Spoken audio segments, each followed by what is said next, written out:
కార్యకర్తల త్యాగం, వైఎస్ షర్మిల పోరాటం ఊరికే పోదు. ప్రజలు నిశితంగా గమనిస్తున్నారు.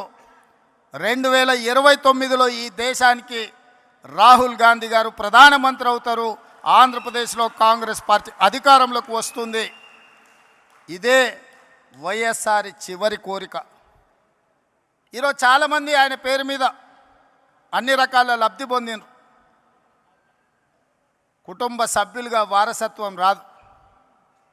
ఆశయాలను మోసినప్పుడే వారసత్వం వస్తుంది.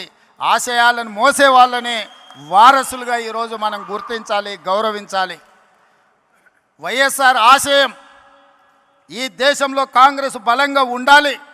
బడుగు బలైన దళిత గిరిజన మైనారిటీ మహిళల్ని ఆదుకోవాలి, హక్కున చేర్చుకోవాలి అనే ఆలోచనతో రాహుల్ గాంధీ గారు ప్రధానమంత్రి కావాలన్నదే వైఎస్ఆర్ గారి ఆలోచన. మరి ఈరోజు ఆంధ్రప్రదేశ్ ప్రజలు నేను అడుగుతున్నా, వైఎస్ఆర్ అభిమానులను నేను అడుగుతున్నా, వైఎస్ఆర్ పేరు మీద రాజకీయ వ్యాపారం చేసేవాళ్ళు ఆయన వారసులా, లేకపోతే నిజంగా వైఎస్ఆర్ గారి ఆశయం కోసం కష్టపడుతూ, ప్రతి ఒక్కరికి తెలుసు, బడికెళ్ళే పిల్లగానికి కూడా తెలుసు ఆంధ్రప్రదేశ్లో కాంగ్రెస్ అంటే గెలుచుడు కష్టం సార్, సర్పంచ్ అయినా అని. సర్పంచ్ గెలవడానికి కష్టమైనా పర్వాలేదు, నేను కష్టపడతా అని ముళ్ళబాట ఎన్నుకున్నది వైఎస్ షర్మిల. కాంగ్రెస్ పార్టీ జెండా మోస్తుంది అని అంటే కేవలం వైఎస్ఆర్ ఆశయాన్ని కొనసాగించడం కోసమే ఈరోజు వైఎస్ షర్మిల బాధ్యత తీసుకున్నారు.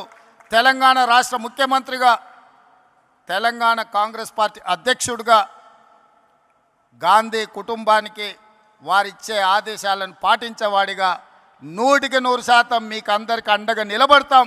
షర్మిల గారికి తోడుగా నిలబడతాం. ఆంధ్రప్రదేశ్లో కాంగ్రెస్ను గెలిపించడానికి, కాంగ్రెస్ పార్టీ కార్యకర్తలను కాపాడుకోవడానికి, ఎలాంటి కార్యాచరణ తీసుకోవడానికైనా మేము సిద్ధంగా ఉన్నాం. నా మంత్రివర్గం అందరూ ఈరోజు ఇక్కడికి వచ్చిండ్రు అని అంటే మేమందరం అండగా నిలబడతామని చెప్పడానికే మంత్రివర్గాన్ని మొత్తం తీసుకొని వచ్చిన ఇక్కడికి.